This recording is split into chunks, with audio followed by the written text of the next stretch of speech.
ناظرین،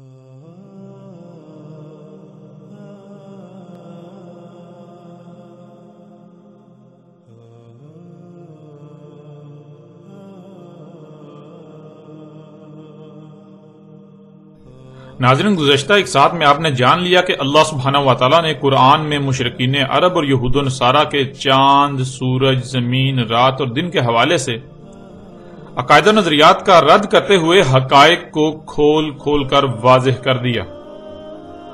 خود کو مسلمان کہلوانے والوں کی اکثریت بھی انہی عقائد و نظریات کی حامل ہے جو عقائد و نظریات قرآن کے نزول سے قبل یہود و نصارہ اور مشرکین عرب کے تھے۔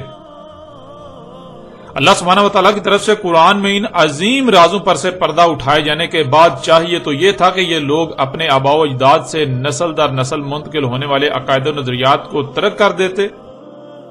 اور حق کو تسلیم کر لیتے، لیکن انہوں نے الٹا قرآن پر اعتراضات داغنا شروع کر دیے۔ کسی کو یہ گمان نہ ہو کہ یہ لوگ اپنے آباء و اجداد سے نسل در نسل منتقل ہونے والے عقائد کے دفاع میں قرآن پر اعتراضات اٹھا رہے ہیں، اس کے لیے انہوں نے قرآن کی جگہ سائنس کا نام استعمال کیا کہ سائنس ایسے کہتی ہے اور ہم سائنس پر اعتراضات اٹھا رہے ہیں۔ حالانکہ حقیقت تو یہ ہے کہ سائنس تو آج ان رازوں پر سے پردہ اٹھا رہی ہے، قرآن نے تو آج سے 14 صدیاں قبل ان حقائق سے پردہ اٹھا دیا تھا۔ تب سے لے کر آج تک یہ قرآن کی بات کا رد کرتے رہے، لیکن آج جب ان کے اپنے ہی ہاتھوں سائنس کے نام پر انہی حقائق کو ان کے بالکل سامنے لا رکھا گیا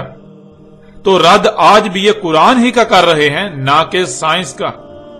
اعتراضات یہ آج بھی قرآن پر ہی اٹھا رہے ہیں، سائنس تو محض آج ایک بہانہ ان کے ہاتھ آ گیا۔ اب ان کی بدبختی یہ ہے کہ اللہ سبحانہ و تعالیٰ کو پہلے ہی علم تھا کہ یہ لوگ اپنی آنکھوں سے دیکھ لینے کے باوجود بھی آپس کی ضد، حسد، بغض اور دشمنی کی وجہ سے اختلاف ہی کریں گے، اعتراضات ہی اٹھائیں گے، تو اللہ سبحانہ و تعالیٰ نے ان کے اٹھائے جانے والے اعتراضات کے پہلے ہی قرآن میں جوابات بھی دے دیے تھے۔ تو ناظرین، اب بات کریں گے ان کی طرف سے اٹھائے جانے والے اعتراضات اور اللہ سبحانہ و تعالیٰ کی طرف سے قرآن میں ان کے اعتراضات کے جوابات پر۔ آتے ہیں ان کے اعتراضات کی طرف۔ ان کا کہنا ہے کہ اگر زمین گیند کی طرح گول ہے تو اس پر ہر شے ٹھہرے کیوں ہوئی ہے؟ اشیاء کو تو سرک سرک کر نیچے گرنا چاہیے، کوئی شے نہیں ہل رہی، اس کا مطلب ہے کہ زمین گول نہیں بلکہ چپٹی ہے۔ پھر ان کا دوسرا اعتراض یہ ہے کہ زمین اگر اپنے ہی محور پر گھوم رہی ہے اور سورج، چاند سمیت تمام کے تمام ستاروں سیاروں کے ساتھ اپنے مدار میں انتہائی تیزی سے سفر کر رہی ہے، انتہائی تیز رفتاری سے سفر کرتے ہوئے آگے اپنی اجل مسمى کی طرف بڑھ رہی ہے، تو کوئی شے ہلتی کیوں نہیں؟ کسی شے کا نہ ہلنا یہ ثابت کرتا ہے کہ زمین حرکت نہیں کر رہی بلکہ زمین ساکت ہے۔ پھر ان کا تیسرا اعتراض یہ ہے کہ اگر زمین گول ہے اور اپنے ہی محور پر گھوم رہی ہے، حرکت کر رہی ہے، تو پھر مثال کے طور پر آپ نے اگر جاپان جانا ہے تو جاپان جانے کے لیے آپ کو جہاز کو اڑا کر آگے لے جانے کی ضرورت نہیں ہے، بلکہ جہاز کو تھوڑا اوپر ہوا میں بلند کریں، کچھ ہی دیر میں زمین گھوم کر جاپان آ جائے تو جہاز کو نیچے اتار لیں۔ اور اگر ایسا نہیں ہوتا تو اس کا مطلب یہ ہے کہ زمین حرکت نہیں کر رہی بلکہ زمین ساکت ہے۔ زمین ساکت ہے، اسی وجہ سے تو اگر آپ جہاز ہوا میں بلند کرتے ہیں تو وہ واپس نیچے وہیں پر اترے گا جہاں سے اوپر کیا تھا، اوپر ہوا میں اٹھایا تھا۔ پھر چوتھا اعتراض کہ جب جہاز اڑتا ہے اور 40,000 فٹ کی بلندی پر جا کر سفر کرتا ہے اور پھر بالکل سیدھے سفر کرتا ہے ناک کی سیدھ پر، تو زمین اگر گول ہوتی تو جیسے جیسے جہاز آگے بڑھے تو جہاز کا زمین سے فاصلہ بڑھتے جانا چاہیے، یوں جہاز کو خلا میں چلے جانا چاہیے، لیکن جہاز مسلسل 10-12 گھنٹے پرواز کرتا ہے، اس کے باوجود جہاز 40,000 فٹ کی بلندی پر ہی رہتا ہے، ایسے جیسے کہ کوئی سپاٹ شے پر سفر کر رہا ہے۔ اور ایسا اس لیے ہو سکتا ہے کیونکہ زمین گول نہیں بلکہ چپٹی ہے، سپاٹ ہے۔ ناظرین، کے مزید اعتراضات بھی ہیں۔ لیکن ہم ان 4 اعتراضات کو پہلے آپ کے سامنے رکھیں گے، ان 4 اعتراضات کے جوابات کو آپ کے سامنے رکھیں گے، اس کے بعد اگلے اعتراضات پر بات کریں گے۔ اس وقت آپ کو سکرین پر آیات نظر آ رہی ہیں، ان میں لفظ استعمال ہوا ہے مہدن، ماہدون، مہاد۔ اور ناظرین، مہد کے معنی ہے اپنی طرف کھینچے رکھنا، اپنی طرف سمیٹے رکھنا۔ سورہ طٰہٰ کی آیت نمبر 53 اور سورہ زخرف کی آیت نمبر 10 میں اللہ سبحانہ وتعالی نے کہا الذی جعل لکم الارض مہدن، اسی ذات نے کر دیا تمہارے لیے ارض کو اپنی طرف کھینچے رکھنے والی، اپنی طرف سمیٹ کر رکھنے والی۔ پھر اس طرح اگلی آیت سورہ زاریات کی آیت نمبر 48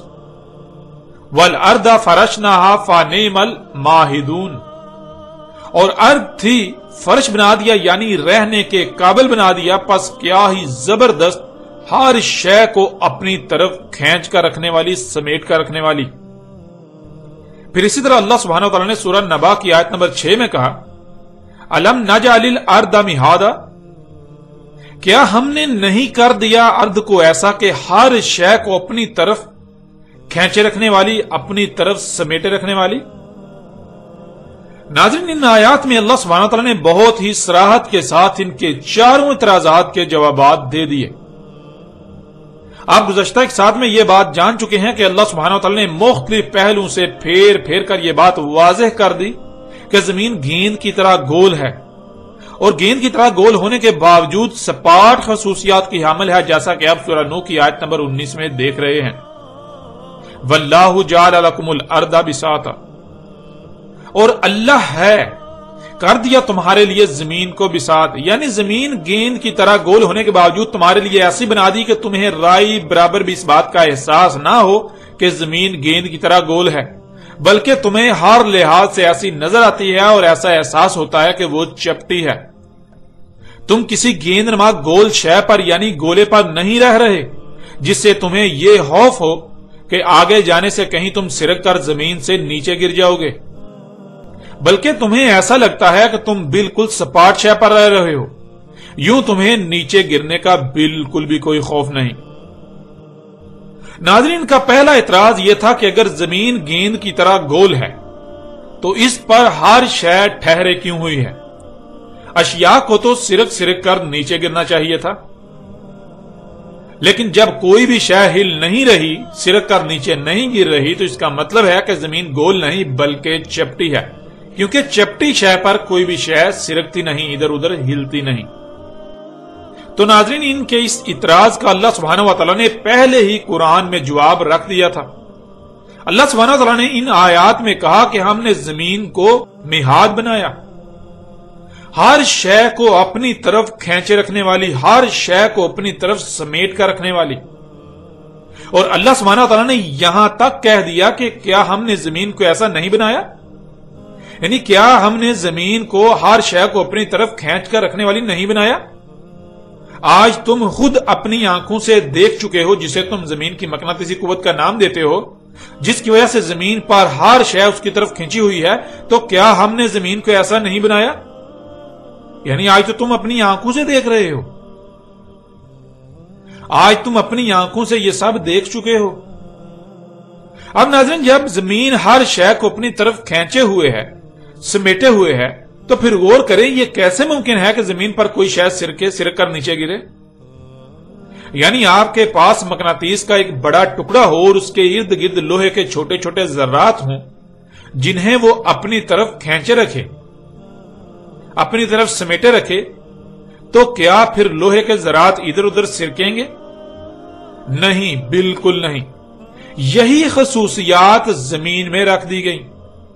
زمین بھی مقناطیس کے ٹکڑے کی طرح ہر شے کو اپنی طرف کھینچے ہوئے ہے، تو جہاں تک زمین کی مقناطیسی قوت ہے، مقناطیسی کشش ہے، وہاں تک بھلا کوئی بھی شے کیوں سرکے گی؟ کیسے سرکے گی؟ اللہ سبحانہ و تعالیٰ نے قرآن میں مختلف پہلوں سے اس حقیقت کو بالکل کھول کھول کر واضح کر دیا، ہر پہلو سے واضح کر دیا۔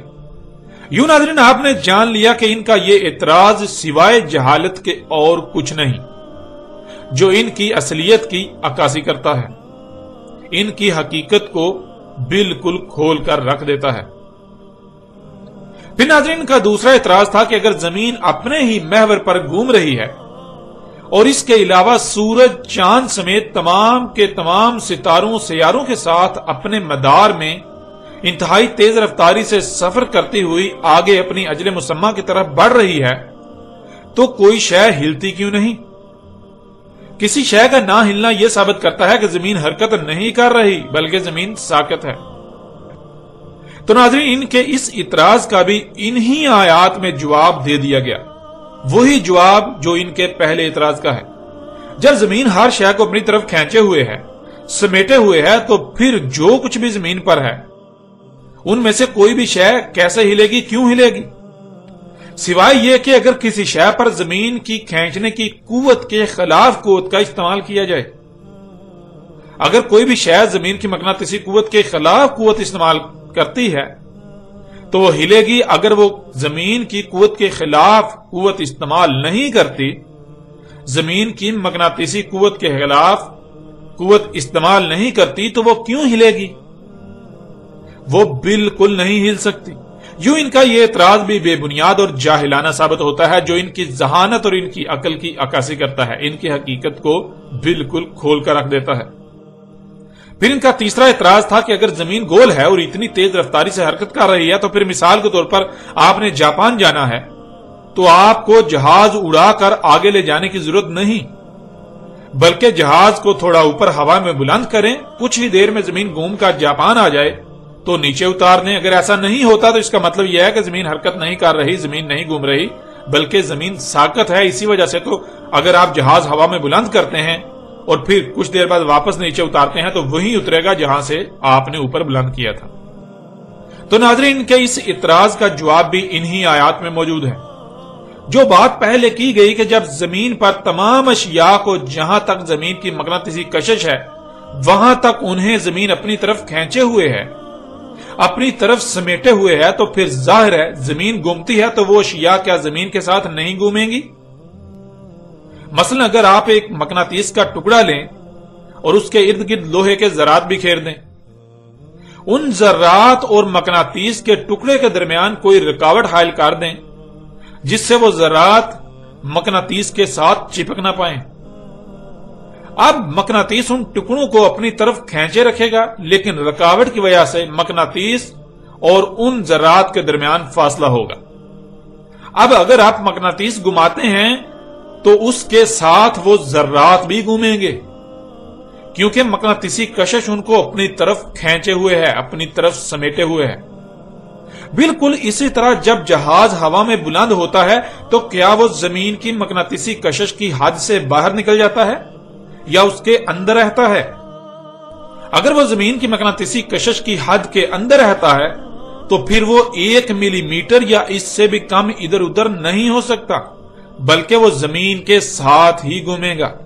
اگر اسے کہیں جانا ہوگا تو اسے زمین کی مقناطیسی قوت کے خلاف قوت کا استعمال کرنا ہوگا۔ جتنی قوت وہ استعمال کرے گا اتنی اس کی رفتار بڑھے گی، وہ اتنا ہی آگے بڑھے گا۔ اور ناظرین اگر جہاز زمین کی مقناطیسی کشش کی حد سے باہر نکل جاتا ہے تو وہ زمین کی مقناطیسی کشش اس کی قوت سے آزاد ہو جائے گا، پھر وہاں سے زمین گھومتی ہوئی نظر آئے گی، وہ زمین کے ساتھ نہیں گھومے گا۔ لیکن کیا جہاز زمین کی مقناطیسی کشش کی حد سے باہر نکل جاتا ہے جب وہ اوپر بلند ہوتا ہے ہوا میں، یا مقناطیسی قوت کے اندر رہتا ہے؟ جب وہ مقناطیسی کشش کی حد کے اندر ہی رہتا ہے تو پھر وہ اپنی جگہ سے ادھر ادھر کیوں جائے گا؟ زمین نیچے سے کیوں گھومتی ہوئی نظر آئے گی، کیوں گھومے گی؟ جب جہاز زمین کی مقناطیسی کشش کی حد میں ہوتا ہے، اس کے اندر ہوتا ہے، تو پھر جہاز بھی زمین کے ساتھ ایسے ہی گھومے گا جیسے سطح زمین پر پڑی تمام کی تمام اشیاء زمین کے ساتھ ہی گھوم رہی ہیں، جس سے زمین کے گھومنے کا ادراک نہیں ہوتا۔ اور ناظرین آپ کئی مشاہدات بھی کر سکتے ہیں۔ مثلا ایک گاڑی جب تیز رفتاری سے سفر کرتی ہے تو جو اشیاء گاڑی کے اوپر یا اندر ہوتی ہیں اگر وہ باہر نہ دیکھیں، صرف گاڑی کی اندرونی چھت یا اس کے فرش یا سیٹوں وغیرہ کو دیکھیں، تو کیا فرش، چھت یا سیٹیں وغیرہ سفر کرتے ہوئے نظر آئیں گی؟ نہیں، بالکل نہیں۔ ایسے ہی جو زمین کی مقناطیسی کشش کی حد کے اندر ہیں، اس میں موجود ہیں، انہیں زمین کے گھومنے کا قطعی احساس نہیں ہوگا اور نہ ہوتا ہے، کیونکہ وہ بھی زمین کے ساتھ ہی گھوم رہے ہیں، زمین کے ساتھ ہی سفر کر رہے ہیں۔ یہاں تک کہ اگر آپ کسی گاڑی کی چھت پر سوار ہوں جو 100 کلومیٹر یا اس سے بھی زائد رفتار سے چل رہی ہو، تو اگر آپ بالکل سیدھا اوپر آسمان کی طرف کوئی شے پھینکیں، اسے واپس آنے میں، یعنی اوپر جانے اور واپس آنے میں کئی سیکنڈ لگیں گے، کچھ وقت لگے گا۔ اب ہونا تو یہ چاہیے کہ گاڑی چل رہی ہے، جتنی دیر میں شے اوپر گئی اور نیچے آئی تو اتنی دیر میں گاڑی کو بہت آگے چلے جانا چاہیے، لیکن ایسا نہیں ہوگا، بلکہ شے واپس گاڑی کے اوپر ہی عین اسی مقام پر آ کر گرے گی جہاں سے آپ نے اسے پھینکا تھا۔ یعنی ایسا نہیں ہوگا کہ آپ نے شے اوپر پھینکی تو اس کے اوپر جانے اور واپس نیچے آنے تک جو ٹائم لگے گا اتنے وقت میں گاڑی آگے نکل جائے گی اور شے پھر واپس پیچھے زمین پر گرے۔ نہیں، ایسا اس لیے نہیں ہوگا کہ جب آپ نے شے اوپر پھینکی تو آپ نے تو صرف اوپر پھینکنے کی قوت استعمال کی، مگر آپ ذرا غور کریں کہ آپ ایک گاڑی پر سوار ہیں اور گاڑی ایک رفتار سے چل رہی ہے، یعنی آگے کو قوت استعمال کر رہی ہے۔ تو جب آپ شے اوپر پھینکیں گے تو خود بخود گاڑی جو آگے کو قوت استعمال کر رہی ہے وہ قوت بھی شے کو اوپر پھینکنے پر استعمال ہوگی۔ یوں نہ صرف وہ شے اوپر کو سفر کرے گی، اوپر کو جائے گی، بلکہ وہ جس رفتار سے گاڑی آگے چل رہی ہے اسی رفتار سے آگے بھی سفر کرے گی۔ یوں وہ واپس وہیں آئے گی جہاں گاڑی ہوگی۔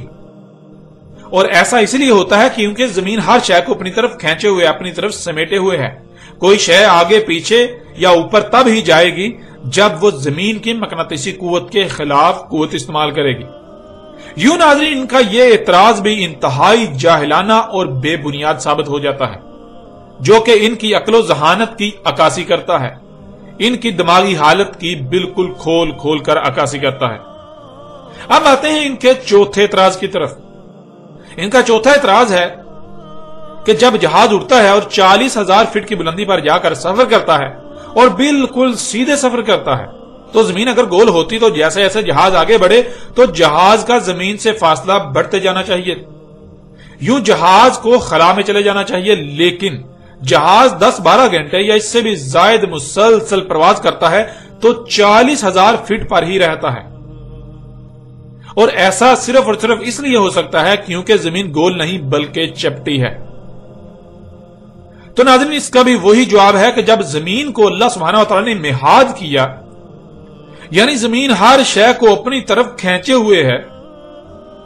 تو پھر جب جہاز اوپر کو اڑنے کے لیے قوت استعمال کرتا ہے تو اسے زمین کی مقناطیسی قوت کے خلاف قوت استعمال کرنا پڑے گی۔ جتنی قوت وہ استعمال کرے گا اتنا ہی اوپر جائے گا۔ اب اگر جہاز 40,000 فٹ کی بلندی پر جا کر مزید اوپر جانے کی قوت استعمال ترک کر دیتا ہے اور جتنی قوت سے وہ 40,000 فٹ کی بلندی پر ٹھہر سکتا ہے صرف اتنی ہی استعمال کرتا ہے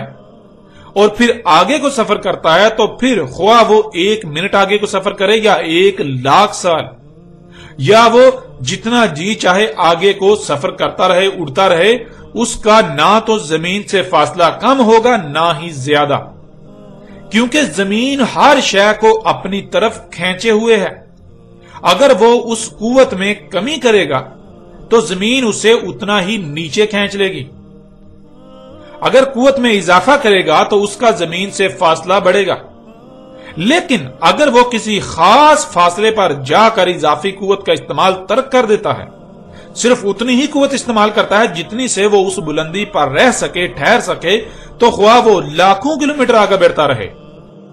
اس کے اور زمین کے درمیان فاصلہ نہ ہی کم ہوگا نہ ہی زیادہ، نہ ہی فاصلہ کم ہوگا اور نہ ہی زیادہ بڑھے گا، بلکہ وہ اسی حد پر ہی رہے گا، اسی فاصلے پر ہی رہے گا۔ ناظرین، ان لوگوں کا معاملہ یہ ہے کہ یہ غور و فکر نہیں کرتے، یہ عقل سے کام نہیں لیتے۔ بار بار یہ بات کہی گئی کہ زمین کو مہاد بنایا گیا، زمین کو مہدن بنایا گیا، یعنی زمین اشیاء کو اپنی طرف کھینچے ہوئے ہے. جب زمین اشیاء کو اپنی طرف کھینچے ہوئے ہے تو جہاں تک زمین کی مغناطیسی کشش ہے وہاں تک کوئی بھی شے بغیر قوت کے استعمال کے ادھر ادھر آگے پیچھے یا اوپر کیسے جا سکتی ہے؟ بالکل نہیں جا سکتی. یوں ناظرین ان کا یہ اعتراض بھی ردی کی ٹوکری میں چلا جاتا ہے اور ان کی عقل کا اندازہ بھی باخوبی ہو جاتا ہے کہ یہ لوگ کس قدر جاہل ہیں جو اپنا مذاق خود بنوا رہے ہیں. اب بڑھتے ہیں ناظرین آگے اور ان کے پانچویں اعتراض اور اس کی حقیقت کو کھول کر آپ کے سامنے رکھتے ہیں. ان کا پانچواں اعتراض جس کی بنیاد ان کے اپنے خود ساختہ تراجم و تفاسیر ہیں وہ یہ ہے کہ قرآن میں اللہ نے خود کہا کہ اس نے پہاڑوں کو زمین میں میخیں بنایا یا میخوں کی طرح گاڑ دیا تاکہ زمین ہلے نہ، زمین ساکت رہے، جس سے یہ بات ثابت ہوتی ہے کہ زمین ساکت ہے. اور پھر سورہ فاطر کی آیت نمبر 41 کو بھی ساتھ بطور دلیل پیش کرتے ہیں کہ اللہ نے آسمانوں اور زمین کو پکڑا ہوا ہے تاکہ وہ حرکت نہ کریں، جس سے یہ بات قرآن سے ثابت ہو جاتی ہے کہ زمین نہ صرف چپٹی ہے بلکہ ساکت ہے، حرکت نہیں کر رہی. اور ناظرین اس کے لیے یہ جن آیات کو توڑ مروڑ کر اپنے مقاصد کو پورا کرنے کے لیے پیش کرتے ہیں وہ آیات آپ کے سامنے رکھتے ہیں تاکہ آپ خود اپنی آنکھوں سے دیکھیں اور فیصلہ کریں کہ کس طرح یہ لوگ اپنے آباء و اجداد سے نسل در نسل منتقل ہونے والے عقائد و نظریات کو ترک نہ کرنے کی خاطر اور الٹا ان کے حق میں دلائل گڑھنے کے لیے قرآن کے ساتھ کس طرح کھلواڑ کرتے ہیں، کس طرح قرآن کی آیات کو اپنے من پسند تراجم و تفاسیر پہنا کر اپنے آباء و اجداد کو سچا ثابت کرنے کے جتن کرتے ہیں. سب سے پہلے ان تمام آیات کو آپ کے سامنے رکھتے ہیں، اس کے بعد ان آیات کی روشنی میں حقیقت کھول کر آپ پر واضح کرتے ہیں. اس وقت آپ کو سکرین پر آیات نظر آ رہی ہیں. ان میں سب سے پہلے سورہ نبا کی آیت نمبر 6 اور آیت نمبر 7 ہے. پھر اس کے بعد سورہ نحل کی آیت نمبر 15، سورہ الانبیاء کی آیت نمبر 31، سورہ لقمان کی آیت نمبر 10 اور سورہ فاطر کی آیت نمبر 41. سورہ نبا کی آیت نمبر 6 اور 7 میں اللہ سبحانہ وتعالی نے کہا الم نجعل الارض مہادا والجبال اوتادا، کیا نہیں ہم نے کیا زمین کو ایسا کہ زمین پر ہر شے کو اپنی طرف کھینچے رکھنے والی، اپنی طرف سمیٹے رکھنے والی، اور کیا ہم نے نہیں کیا پہاڑوں کو اوتاد. ناظرین سورہ نبا کی آیت نمبر 7 میں لفظ اوتاد کا استعمال کیا گیا جو کہ جمع کا صیغہ ہے اور اس کا واحد وتد ہے. اور وتد کہتے ہیں ایسی شے کو جس میں فانے یا تکونے کی خصوصیات پائی جاتی ہوں. اس وقت آپ کو سکرین پر فانا یا تکونا نظر آ رہا ہے جسے انگلش میں ویج کہا جاتا ہے. سب سے پہلی بات تو یہ ہے کہ اسے کسی بھی طرف سے دیکھا جائے تو یہ تکونا نظر آتا ہے، یعنی اس کے 3 کونے نظر آتے ہیں. دوسری بات یہ ہے کہ اگر اسے کسی شے میں ٹھونکا جائے یعنی گاڑا جائے تو یہ نہ صرف مضبوطی سے گڑ جاتا ہے کہ نکلنا تقریباً ناممکن ہو جاتا ہے، بلکہ اگر شے سخت ہو تو اسے پھاڑ دیتا ہے اور اگر شے نرم ہو تو اسے اطراف میں انتہائی زور سے دھکیل دیتا ہے، دبا دیتا ہے. جیسے جیسے آپ اس میں غور کریں گے تو آپ کو اس کی مزید خصوصیات کا علم ہوتا چلا جائے گا. اس آیت میں اللہ سبحانہ وتعالی نے پہاڑوں کو اوتاد کہا، یعنی پہاڑوں میں وہی خصوصیات ہیں جو خصوصیات اوتاد یعنی ویج یا فانے میں پائی جاتی ہیں. پہاڑوں کی ساخت ایسی ہے کہ نہ صرف یہ اوپر کو تکونے کی طرح اٹھے ہوئے نظر آتے ہیں بلکہ یہ اسی طرح تکونی صورت میں زمین کی نچلی تہوں میں بھی نیچے دھنسے ہوئے ہیں. اور یہ اسی طرح وجود میں آئے جس طرح تکونے کو زمین میں گاڑنے سے زمین اطراف میں پریس ہو کر دباؤ کا شکار ہو کر سخت ہونے کے ساتھ ساتھ اوپر کو اٹھاتی ہے اور نچلی طرف سے بھی نیچے کو دھنس جاتی ہے. زمین کی تہیں اطراف سے دباؤ پڑنے کی وجہ سے نہ صرف آپس میں ایک دوسرے میں دھنس کر جکڑ گئیں بلکہ وہ تکونوں کی صورت میں اوپر کو اٹھ گئیں. یوں پہاڑ وجود میں، اور جہاں جہاں پہاڑ ہیں وہاں وہاں نہ صرف زمین سخت ہے اور زمین کی تہیں ایک دوسرے میں ایسے دھنس کر جکڑی ہوئی ہیں جیسے رسی کے 2 ٹکڑوں کو گانٹھ لگا دی جائے، بلکہ جیسے اوپر کو اٹھی ہوئی پہاڑ نظر آتے ہیں اسی طرح زمین کی تہیں نیچے کو بھی دھنسی ہوئی ہیں. ناظرین غور کریں، اس آیت میں اللہ سبحانہ وتعالی یہ سوال کر رہے ہیں کہ کیا ہم نے پہاڑوں کو اوتاد نہیں کیا؟ تو اب سوال یہ پیدا ہوتا ہے کہ آخر اللہ سبحانہ وتعالی ایسا کیوں کہہ رہے ہیں؟ ایسا کن کو کہا جائے گا؟